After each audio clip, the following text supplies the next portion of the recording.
L'armée malgache vient de rejoindre le peuple. Le président, lui, semble avoir quitté le pays et compte faire du télétravail.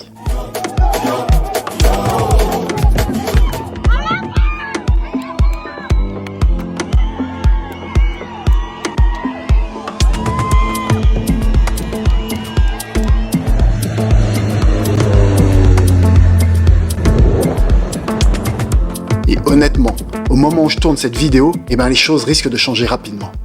Tout va très vite. Trop vite peut-être. En tout cas, ce qui est sûr, c'est qu'on vient de vivre l'un des tournants les plus forts de l'histoire récente de Madagascar. Dans cette vidéo, on va d'abord revenir sur les dernières nouvelles de la révolution Gen Z, puis on verra comment construire demain. Et enfin, je partagerai ma réflexion de citoyen, pas de journaliste, pas d'expert, juste un malgache qui regarde son pays se réveiller. C'est d'ailleurs la première vidéo de cette nouvelle chaîne où on parlera d'actualité, de société, de Madagascar, de l'Afrique et du monde en général. Tout ça avec liberté, respect et positivisme. Alors, si ce ton franc, libre et constructif te parle, abonne-toi, active la cloche et on démarre.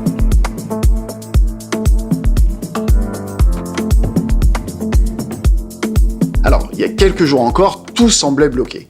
Le pouvoir refusait de céder, la répression continuait, la peur s'installait.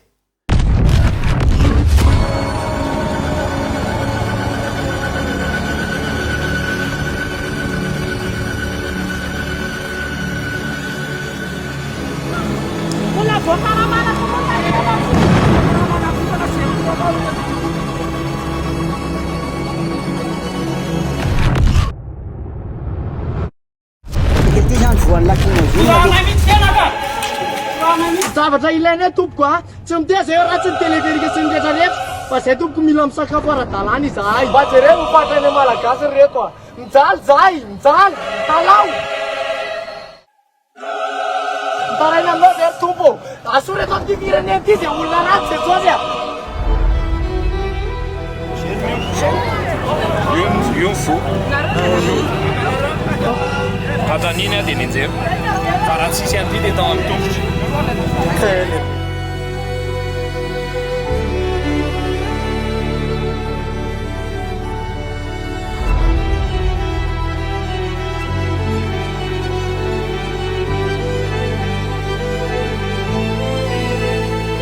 Rehefa hoaka mijaly, sahirana, nefa mbola sakanana koa rehefa meo hevitra.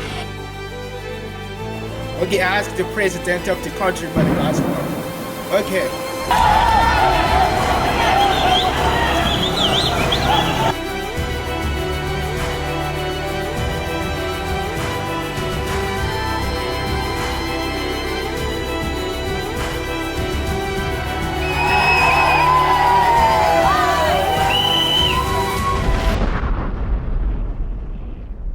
Et puis, comme souvent dans l'histoire, le vent a tourné là où on ne l'attendait pas, du côté de l'armée. Le CAPSAT, ce corps administratif de l'armée, a décidé de faire ce que peu osent, choisir le peuple. Pas un clan, pas un homme, pas un parti, mais le peuple. Et ce geste, il a tout changé.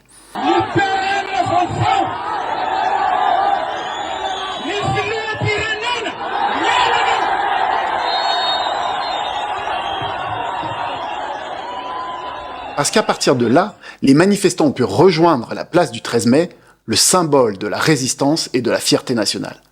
Cette place, c'est un peu notre miroir collectif. Chaque fois qu'elle se remplit, c'est qu'on touche à l'essentiel, la dignité. Et ce qui est fascinant cette fois, c'est l'identité de ceux qui mènent la danse. Ce sont pas des politiciens, ce sont pas des syndicalistes, mais juste la jeunesse, des étudiants, des chômeurs, des rêveurs, des créateurs, des jeunes qui en avaient marre de ne pas être écoutés. La génération Z, c'est celle qu'on disait désintéressée. Celle qui, bien souvent, dort dans les pays occidentaux, elle a repris la parole. C'est un mouvement sans visage, sans chef, sans leader officiel. Et c'est peut-être ça sa plus grande force. Parce qu'il n'y a personne à acheter, il n'y a personne à menacer, personne à trahir. Juste un peuple uni par la fatigue, la colère et l'espoir. Et face à ça, le pouvoir a vacillé. Dans son allocution du 13 octobre, après avoir fui le pays, le président ne cède pas. Avec une sorte de folie malsaine qui caractérise les dirigeants psychopathes young leaders comme Macron ou Trudeau, Radziwiłł compte diriger Madagascar à distance.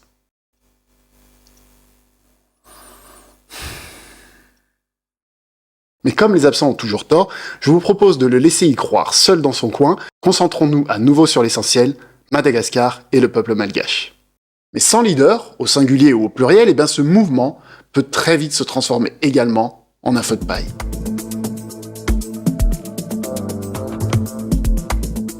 Alors l'histoire nous a déjà montré que la victoire populaire n'est pas toujours synonyme de changement durable. Écoutez, c'est pas du tout un coup d'État que nous sommes en train de faire. C'est le pouvoir appartient à la population. C'est la population qui donne le pouvoir et qui reprend le pouvoir. Et là, je te le dis franchement, on a une occasion en or. Peut-être la dernière avant très longtemps.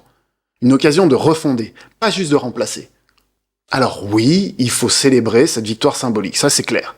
Mais il faut aussi éviter les erreurs du passé. Ce mouvement appartient avant tout au peuple, mais pas aux hommes politiques. Mais cela ne veut pas dire qu'il ne faut pas de leader. La force de la Gen Z, elle demeure dans son unité. Alors il faut la garder. Un groupe de leaders représentant l'unité de cette génération, par contre, est obligatoire. Et c'est ce groupe qui va entamer la discussion et la transition. Une transition claire, avec les militaires. Mais attention, pas à la mode des coups d'État africains. Une transition civilo-militaire temporaire. Juste le temps de nettoyer le système. On retrouve ceux qui ont abusé du pouvoir, qui ont pillé et qui ont trahi la confiance du peuple. Et surtout, refaire confiance à la justice. Il faut des procès, de vrais procès. Pas de chasse aux sorcières, mais pas d'impunité non plus. Il faut que des noms tombent. Razwen, Ravatmang, le général Ravalman. Tout cela, ils ont des comptes à rendre et qu'ils fassent devant le peuple. Pas sur les réseaux, mais dans un tribunal, en public. Et puis il faut refonder la Dzirama. C'est le symbole absolu de la corruption et du dysfonctionnement. L'électricité et l'eau sont deux éléments clés pour une relève économique durable et saine. Et ensuite, il faut rompre avec le néocolonialisme économique. On renégocie les accords commerciaux, on redonne du pouvoir aux entreprises malgaches, et dire enfin stop à cette logique où Madagascar exporte ses richesses et importe sa pauvreté. Et cette transition, elle doit servir à préparer une nouvelle république. Une république propre, équitable, ambitieuse. Une république où chaque citoyen se sente responsable de ce pays et pas juste spectateur. Et ouais, mais et après, vous me direz? Parce que c'est ça la vraie question. Une fois que le feu est éteint, qu'est-ce qu'on fait des cendres? On pourrait s'inspirer des modèles étrangers, comme le Burkina Faso ou le Salvador. La Suisse a probablement le modèle démocratique le plus fiable. Mais je pense que Madagascar doit inventer le sien. Un État fédéral où chaque grande région a un pouvoir, un vrai pouvoir. Où Antananarive n'est plus le centre du monde, mais une ville parmi tant d'autres. Où chaque chef de région, chaque communauté, chaque ethnie a une voix dans la construction du pays. Madagascar, c'est un pays mixte. Et il faut s'en servir comme une force d'unité et non pas de division. Chaque voix mérite d'être écoutée. C'est comme ça qu'on crée de la stabilité. Pas avec un sauveur suprême, mais avec un système solide qui empêche quiconque de refaire la même erreur. Et puis, il faut favoriser les entreprises locales, protéger nos ressources, réformer l'éducation et la santé, et trouver l'équilibre entre la tradition et la modernité, entre les paysans et les entrepreneurs, entre les valeurs malgaches et les exigences du monde d'aujourd'hui.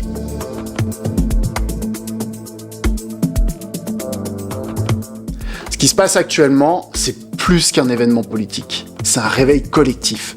C'est la victoire de la volonté sur la peur. C'est la preuve que Madagascar est encore vivant. Et oui, la route sera encore longue. Mais aujourd'hui, la jeunesse, elle a montré que rien n'est figé. Qu'un pays peut encore se relever quand plus personne n'y croit. Et le plus dur commence maintenant. C'est transformer cette révolution en reconstruction. Mais il y a une chose qui est sûre. Madagascar s'est remis à respirer. Et ça, personne ne pourra le lui enlever. Merci d'avoir suivi cette vidéo jusqu'au bout. Si tu veux qu'on continue à analyser ensemble l'actu avec franchise et bienveillance, abonne-toi, like et partage la vidéo. Dis-moi ce que toi tu en penses de cette révolution. Est-ce que c'est le début d'un vrai changement ou juste une étape de plus dans l'histoire politique compliquée du pays? Je lirai vos commentaires, je veux qu'on en parle parce qu'ici sur cette chaîne, on ne cherche pas à avoir raison, on cherche à réfléchir ensemble. Alors à très vite pour une nouvelle vidéo.